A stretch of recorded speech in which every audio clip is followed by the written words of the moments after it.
세계적으로 유명한 영화들 중 스파이에 관한 공작과 음모에 관한 유명한 영화가 007 시리즈이다. 이 영화는 상대 국가 또는 악인으로 묘사된 자에게 어떠한 정보를 빼내는데 가장 확실한 도구로 미인계를 이용한다. 그만큼 여성을 무기화하여 세상을 뒤집어 놓은 사건은 너무도 많다. 미인계는 춘추 전국시대에 쓰였던 소위 36계 중 하나이다.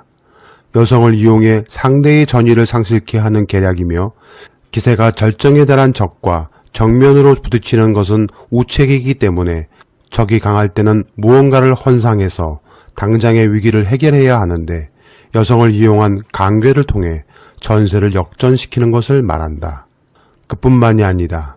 알려진 이야기로 유명한 제1차 세계대전 당시 네덜란드 출신 마타 하리가 유명했으며 2008년 방중한 고든 브라운 영국 총리의 수행관리가 중국 정보요원의 미인계에 넘어가 고위 정보가 담긴 휴대전화와 서류를 중국 여성 요원이 빼돌린 사건이 있었다. 2010년 4월 미국에선 부동산 업자로 유장해 간첩활동을 벌이다가 러시아 미녀 스파이 안나 체프먼이 FBI에 체포되기도 했다. 체프먼은 미인계를 이용해 월가는 물론 오바마 행정부 고위 관료에게까지 접근을 시도하는 등 영화 같은 간첩 행위를 벌였었다. 우리나라 또한 김영삼 정부 시절 국방부 장관이었던 조양호는 미모의 무기중개상 린다 김에게 넘어가 천문학적인 세금을 낭비했다. 당시 그녀에게 보내는 구구절절한 연애 편지도 세상에 공개되기도 했었다. 군사정권 시절부터 없는 간첩을 만들어내며 북속에다 대고 남한에 총 좀 쏴달라 부탁하기도 하고 받지도 않은 뇌물도 만들어내며 하지도 않는 일도 조작해내는 공작 세력들에게 어쩌면 미투는 너무도 쉽고 큰 비용이 들지 않는 부가가치가 매우 큰 공작 중의 공작일 것이다. 박원순 서울시장의 발인식이 있었던 7월 13일 박원순 시장을 성추행 위계에 의한 성추행 혐의로 고소한 고소인의 변호사와 여성단체는 고인의 발인날 명확한 증거를 제시한 것이 아닌 마치 언론 플레이를 한 듯한 기자회견을 했다. 고인을 떠나보내는 마지막 날 예를 표하기는커녕 한 줌 죄가 될 망자 뒤에 하루 이틀 기다린다고 세상이 다치는 것도 아닌데 왜 하필 그날을 골라 한 명의 변호인도 아닌 여성단체들 우르르 끌고 나와 무엇인가 큰 건을 터뜨릴 것만 같은 기세로 기자회견을 했다. 마치 어떤 기획을 한 자들이 적기를 고른 듯한 인상을 주는 의심이 들게 했다.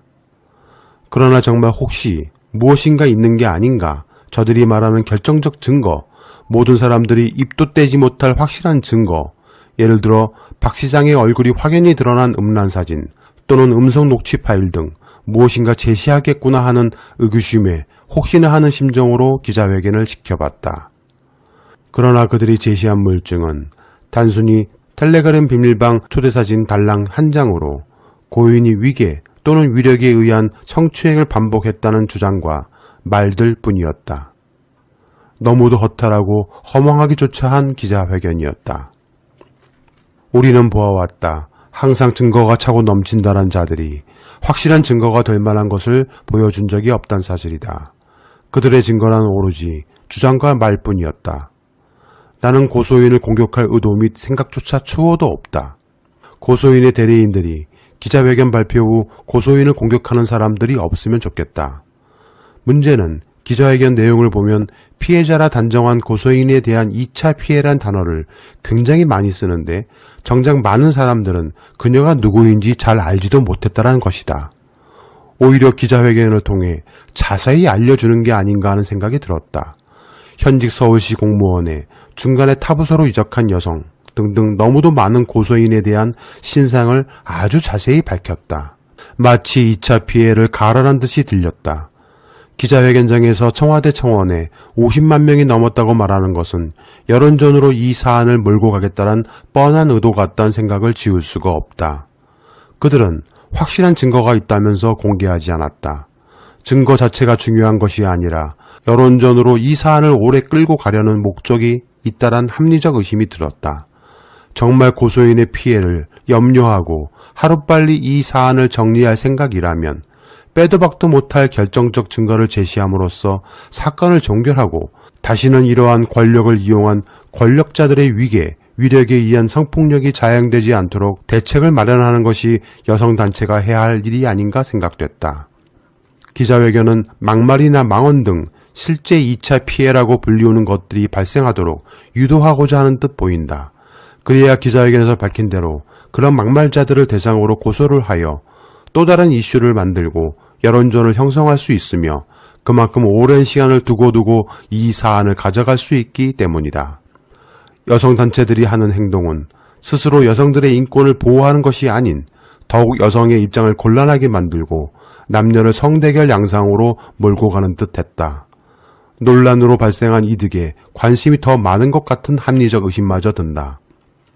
젠더 이슈를 진보진영 갈라치기의 수법으로 쓴다라는 느낌은 나만이 드는 생각일지 궁금하다.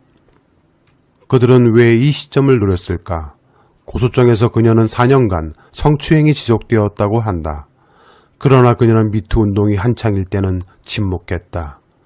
그리고 정치검찰의 수장인 윤석열이 추미애 법무부 장관에게 굴복한 날 고소장을 접수했다. 다음 날 언론은 윤석열의 침몰에 대해 대대적으로 기사를 써야 마땅했다. 여론은 자신의 측근을 비호하기 위해 갖은 꼼수를 써온 윤 총장의 무리수에 결정적 한방을 날린 추 장관에 대한 칭송이 뒤따랐을 것이 당연했다.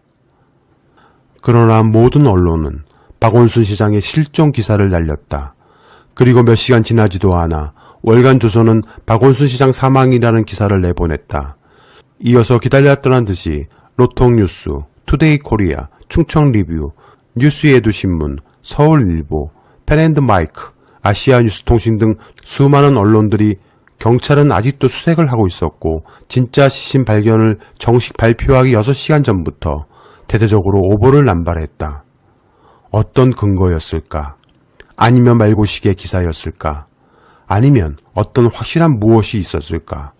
그렇게 기대했던 윤석열 총장에 관한 기사와 여론은 사라졌다. 아니, 묻혀버렸다. 문제는 만약에 어떤 무리들이 진보 진영 모두를 구렁텅이에 넣어 서로 구정물을 뒤집어 쓰도록 소위 이슈화를 시켜 난장판을 만들고 결론과 답이 없는 문제로 서로를 물어뜯어 그 결과로 서로 불신하고 미워하고 혐오하게 만들 의도가 있다면 이것은 고인이 된 박 시장이 가장 염려했던 부분, 곧 민주진보 진영의 와해 공작이 시작될 것을 알았기에 스스로 몸을 던진 게 아닌가 하는 생각마저 든다. 거대한 음모에 휩쓸려 정치지형과 정국은 난장판이 되고 지각 변동이 일어날 수도 있는 심각한 올가미에 갇혔다고 판단했을 것이다. 또한 만약에 만분의 1의 경우에 본인이 의도든 그렇지 않든 실수한 부분이 있다라면 그것이 빌미가 될 것이란 것을 깨달았을 것이다. 자신의 특글이 또는 실수가 진보진영에 미칠 파장과 우려를 감당하며 버티기에는 스스로의 삶의 궤적과 평생을 여성인권과 성폭력 예방에 앞장서 왔던 그였기에 그 질이 멸렬한 싸움을 견뎌내기 버겁다라 여겼을 것이다. 페미 논쟁을 불러일으키며 사회가 진영 간 싸움으로 갈라져 대립했던 지난 3년 전처럼 끊임없는 소란과 혼란 속의 나락으로 떨어지게 될 것이기 때문이다. 만약 누군가 또는 어떤 세력에서 이러한 의도가 있다면 서울시장 재보궐선거와 대선 전국까지 정치적 논쟁으로 삼아 쟁점화할 것이며 이는 대선 전국으로까지 이어지게 될 것이기 때문이다. 저들이 늘 써왔던 프레임, 진보는 온갖 깨끗한 척은 다 하더니 추잡하고 더러운 집단이다란 프레임 말이다. 저들은 장자연 사건이나 김학의 같은 진짜 권력형 위력 성폭력 사건에는 입을 다물고 있다가 민주진보 진영 인사가 개입된 일에는 거품을 물고 물어뜯는다. 증거란 이런 걸 증거라고 하는 것이다. 그런데 이조차 김학의인지 분간이 안 간다고 판결했다. 그래서 그는 무혐의가 됐다. 정말 여성의 인권과 권력에 의한 위력에 의한 성추행, 성폭력을 말하고자 했다면 그때가 더 차고 넘치는 확실한 증거와 증인들이 있었다. 도무지 상식과 논리도 없는 회계망측한 일을 여성을 대표한다는 일부 여성계가 앞장서고 있는 것이다. 2018년 10월 국정감사에서 조원진 대한애국당 대표는 안희정 날리고 이재명 날리고 그 다음 박원순이다. 까불지 마라. 까불면 날린다. 란 말이 있다고 했다. 무슨 예언인가. 실제로 그렇게 되고 있다. 관련 영상을 잠깐 보겠다. 안희정 날리고, 그죠? 이재명 날리고, 그 다음 박원순 까불지 마라. 까불면 날린다. 자살 얘기하는데 무슨 5대 범죄를 얘기합니까? 지금 가장 중요한 문제가 자살하고 성범죄 문제를 얘기하는데 5대 범죄 얘기를 하고 있어요. 그러니까 그거는 제가 확인을 해볼게요. 그 자료를 지금 안 가지고 있어서. 그런데 성범죄만 하더라도 여러 가지 원인은 지금 객관적 결과는 제가 좀 이따 확인을 해보겠습니다만 예컨대 최근에 미투 운동이 굉장히 활발해졌잖아요. 그러면서 단기적으로 저는 넣을 수는 있다고 생각합니다. 그렇지만 서울시는 안심 도시에 관한 여러 가지 정책을 시행하면서 전반적으로는 저는 좋아지고 있다고 생각하고 있고요. 2019년 5월 10일 서울시는 대한애국당 조원진 대표가 서울시의 허가를 받지 않고 광화문 광장에 천막을 설치하고 욕설과 폭력으로 문제를 야기했다. 서울시가 3번이나 보낸 자진철거와 강제철거 계곡장을 무시했다. 결국 강제철거를 실시한 서울시는 철거 비용을 대한애국당 통장을 압류하여 받아냈다. 조원진은 이를 갈았다. 반드시 보복하리라 생각했을 것이다. 우리는 과거 군사정권 시절부터 공작을 경험했다. 그것을 아는 국민은 생각보다 많지 않다. 이러한 모든 공작의 중심에는 과거 중앙정보부와 기무사 또는 정치경찰이 있었다. 그때는 검찰이 권력의 중심이질 않았다. 중앙정보부, 기무사, 정치경찰들이 사라진 이 땅에 검찰은 그 자리에 올랐다. 유일한 살아있는 권력, 기소권, 영장청구권, 수사권 등 막강한 권력을 가지고 있다. 무소불위의 절대적 권력이다. 기자회견 장소에서 유일하게 증거라고 제시한 사진은 박 시장이 고소인을 비밀방에 초대했다는 사진 한 장뿐이다. 그것도 심야 시간이라 했다. 자세히 살펴본 결과 시간은 8시 53분으로 되어 있는 사진이었다. 오전인지 저녁인지 분간되지 않는 사진 한 장을 쥐고 흔들며 심야 운운한 것이다. 또한 많은 사람들이 테스트해본 결과 2명이서 오전 오후 시간도 없이 날짜도 마음대로 프로필이나 이름 등 마음대로 넣어서 상대에게 보내면 증거사진이라 제시한 것과 똑같이 만들 수 있다는 것이다. 텔레그램 비밀 대화방은 폰 캡처가 안 된다. 그래서 다른 촬영기기로 찍어 제시한 듯하다.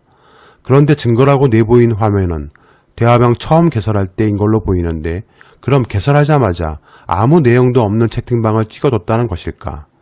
도대체 무슨 이유로 그렇게 했단 말인가? 또한 아무리 그래도 25분 전까지 접속이라 적힌 증거사진을 보면 8시 28분까지만 접속했단 것인데 그것을 두고 심야란 단어를 쓰는 건 기자회견을 듣는 사람들로 하여금 심야의 음란 비밀방을 개설한 사람으로 몰고 가기 딱 좋은 단어인 듯 싶다.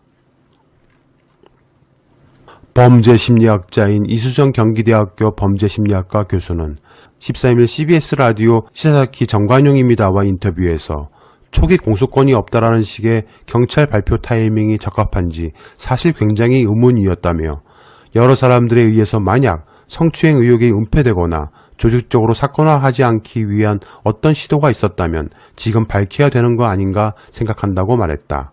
이어 고소인이 서울시 행정라인에 문제 제기를 했는데 어떻게 보면 4년이라는 기간이 굉장히 긴 기간이라며 문제 제기를 했는데 그게 왜 제대로 처리가 되지 않았는지 밝혀야 한다고 주장했다. 4년. 이쯤에서 나는 여성분들에게 묻고 싶다. 진심으로 묻고 싶다. 댓글로 자신이 여성이라면 답해주길 바란다. 어떤 남성으로부터 위계든 위력이든 정말 울부짖을 만큼 죽기보다 더한 고통스러운 성추행 및 성폭력을 당하고 있다라면 당신은 4년을 참아낼 수 있는지 말이다. 고소인은 기자회견 발표문을 통해 거대한 권력 앞에서 힘없고 약한 저 스스로를 지키기 위해 공정하고 평등한 법의 보호를 받고 싶었습니다. 안전한 법정에서 그분을 향해 이러지 말라고 소리 지르고 싶었습니다라고 밝혔다. 미투의 미는 나를 지칭한다. 지난 수 많았던 미투 사건들의 당사자, 즉 피해 여성들은 당당하게 본인을 드러내고 미투를 고발했다. 그 행위 자체로 인해 피해를 본 여성으로서의 자신은 피해자이지 숨어버리거나 떳떳지 못한 행위를 한 사람이 아닌 것을 밝혀 가해자의 사회적 엄벌을 말하고자 당당히 자신을 드러냈다. 여성단체나 변호인의 뒤에 숨어 미투를 말하는 여성은 드물었다. 그리고 진실의 왜곡과 추측이 난무한 세상을 향해 두렵고 무거운 마음으로 펜을 들었습니다라고 말했다. 그렇다. 진실을 왜곡하고 추측이 난무하지 않게 하려면 소위 여론전이 아닌 빠른 해결을 위한 확증을 떳떳이 밝혔어야 했다. 이왕 발인식 날 그러려고 한 기자회견이 아니었나. 그런데 기자회견장에서 밝힌 증거란 것이 고작 텔레그램 비밀방 초대 사진 한 장, 달랑 그것이 전부였다. 그리고 다른 모든 증거란 것은 여성단체와 변호사의 말과 주장이었다. 속옷 차림의 사진을 보내 성추행했다고 했다. 이 사진은 아파트 주민회의에 온라인 초대에 입장한 박 시장에게 시장님 맞냐고 주민들이 확인을 요구하니 그 밤늦은 시간에 일에 찌들린 듯한 모습으로 난닝구 바람으로 셀카를 찍어서 그 단톡방에 올린 사진이다. 평소 박 시장은 지인들에게 텔레그램, 카톡 등 SNS를 통해 자주 보냈다고 한다. 그저 소탈한 한 시민의 사진이다. 속칭 음란이란 사람에 따라 어떻게 받아들이느냐 각자의 판단 기준이 달라 모호하다. 이건 법적으로도 매번 판결과 그 형벌의 무게가 다르다. 성기를 내보이거나 자위를 하는 등의 영상이나 사진을 전송한 경우는 제3자의 입장에서조차 음란으로 명확히 규정할 수 있다. 그런데 속옷이라니 그게 참 애매한 것이다. 짧은 삼각 팬츠를 입었거나 남성의 60이 넘어 섹시해 보일 리 없는 꽉 끼는 컬러 속옷을 입었을 리 만무하다. 속옷 입은 모습이란 것이 혹시 이런 것이 아닐까 하는 의문이 드는 이유는 박 시장은 늘 이런 모습을 자주 보여왔기 때문이다. 지금 관점에서 보면 팬티 차림으로 오인받을 수도 있는 트렁크도 성추행이라면 인스타에 올린 저 사진은 온 시민이 성추행을 당한 것인가 말이다. 멍든 시장님의 무릎을 호해달라 해서 입술이 닿았다란 증언. 호해달라면 안 해주면 되는 것 아닌가. 무릎이 입술에 닿을 것 같으면 입술을 안 닿게 얼굴을 들 수는 없는 것인가. 이 말고도 더는 주장과 말에 대한 신빙성의 결여로 인해 시시콜콜 말조차 하기 싫다. 최초 이 사건을 보도한 여러 매체 중 SBS는 심지어 피해자가 많다고 방송을 했다. 그리고 아직까지 이 발언에 대한 해명조차 없다. 어제 고소인의 대리인은 피해자가 많다는 것은 가짜 뉴스이며 고소인 한 명뿐이라 말했다. 유족 측의 만류에도 불구하고 굳이 고인의 연결식 날 기자회견을 했으면 그럴듯한 증거를 제시했었어야 했다. 피고소인의 사망으로 수사가 종결되는 게 확실한 판에 기자회견을 열었다면 명백한 피해의 증거를 제시하는 게 당연한 이치가 아닌가. 4년간 이어진 성추행이라면서 고소인의 주장만 가득하고 증거라고는 아무것도 없는 이런 기자회견은 사자 명예훼손이라고 한다. 대구지방검찰청 부부장 검사인 진혜원 검사는 본인의 페북에 다음과 같은 글을 남겼다. 2009년 11월 26일 헌법재판소는 혼인빙자 간음죄에 대해 위헌을 선언했다. 그 전까지 여자는 남자가 결혼하자고 꼬시며 성관계를 시도할 경우 넘어가기 쉬운 성적 자기결정 무능력자로 간주됐었다. 아울러 여자는 결혼에 목매다는 존재로 간주됐다. 그러나 헌법재판소 결정으로 여성들도 성욕이 있고 스스로의 판단으로 성적 행위의 파트너를 선택해서 관계를 맺는다는 것이 법률적으로도 확립됐다. 아울러 2015년 2월 26일 간통죄도 위헌 결정됨으로써 유부남, 유부녀가 서로 배우자가 아닌 사람을 성적 상대방으로 선택할 수 있는 형사적 권한도 확보됐다. 성인 남녀 간의 관계는 대단히 다양하고 많은 스펙트럼을 가지고 있다. 캘리포니아 주지사를 지냈던 아놀드 슈왈츠제네거도 20년 넘게 자기 집 피고용자인 가정부와 바람을 피우다가 아이를 낳았다는 사실이 발각되어 이혼했다. 1979년 이란 주재 미국 대사관 포위 사건을 영화한 아르고로 2013년도 아카데미 감독상과 작품상을 휩쓴 영화감독 겸 배우 벤 애블렉도 자기 집에서 아이를 봐주는 여성과 성관계를 하고 바람을 피웠다는 사실이 발각되어 이혼했다. 심지어 마이크로소프트사 창업자인 빌 게이츠는 자기 비서였던 멜린다와 연애하고 나서 결혼했다. 그 어떤 경우에도 형사 고소되지 않았고 민사 소송도 제기되지 않았다. 남녀 모두 자신의 선택에 가정적인 책임만을 부담했을 뿐이다.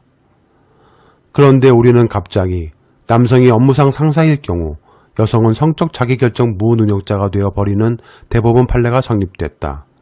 남성 상사와 진정으로 사랑해도 성폭력 피해자일 뿐 사랑하는 사이가 될 수 없는 성적 자기결정 무능력자가 되는 것이다. 설령 상사가 배우자와 이혼하고 하급자와 결혼하려고 한다 해도 이미 업무상 위력에 의해 외포된 상태이므로 자유롭게 결혼하겠다는 의사결정조차 할 수 없는 무능력자가 되는 것이다. 그리고 성범죄자와 결혼하게 되는 것이다. 갑자기 빌 게이츠를 성범죄자로 만들어버리는 신공이다. 1990년대 말 경이적인 시청률을 기록했던 드라마 청춘의 덫에서도 회장 직위를 승계하는 조카가 비서의 양 어깨를 붙잡고 내가 사랑한다니까 라고 소리치면서 사랑을 고백하는 장면이 나온다. 심각한 성폭력이었던 것이다.